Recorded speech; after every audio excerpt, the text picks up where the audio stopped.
Тауық қанаттарын жуып тазалап алып, үстінен паприка, қызыл бұрыш, қара бұрыш, тұз, тауық етіне арналған дәмдеуіш, соевый соус, күнбағыс майын және де суымызды құйып, жақсылап араластырып, бір түнге холодильникке салып қоямыз, кемі 6-7 сағатқа.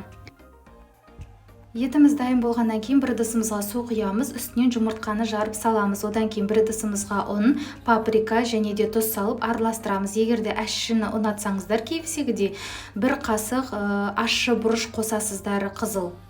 Осыны жақсылап араластырып алып, ұнымыздың жартысын жаңағы судың үстінен салып, жақсылап араластырып аламыз. Сұйық қамыр жасаймыз.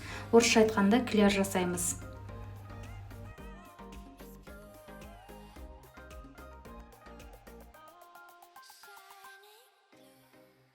Дайын болған сұйық қамырымыздың ішіне дайын болған тауықтың етін соусынан ажыратып салып шығамыз. Сол сұйық қамырымыздың ішінде тауықтың еттерін жақсылап араластырып аламыз. Одан кейін барып ұнымыздың үстінен саламыз. Бұл жаңағы ұн ішінде бұрышы, паприкасы араласқан, тұзы араласқан. Соның ішіне барлығында салып, сол ұнмен араластырып аламыз. Барлығында араластырып болғаннан кейін қайтадан аламыз да жаңағы сұйық қамырымыздың ішіне саламыз. Одан кейін одан алып тағы да ұнға араластырамыз.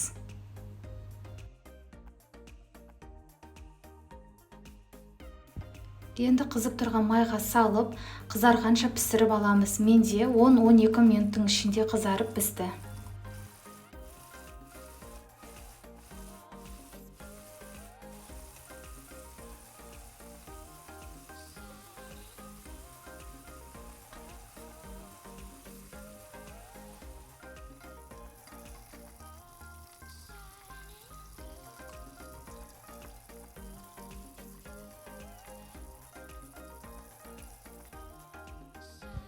Осымен өте дәмді KFC-міз дайын болды. Міндетті түрде жасап көріңіздер. Үй жағдайында жасайтын болсаңыздар 3 есе арзанға шығатын болады сіздерде.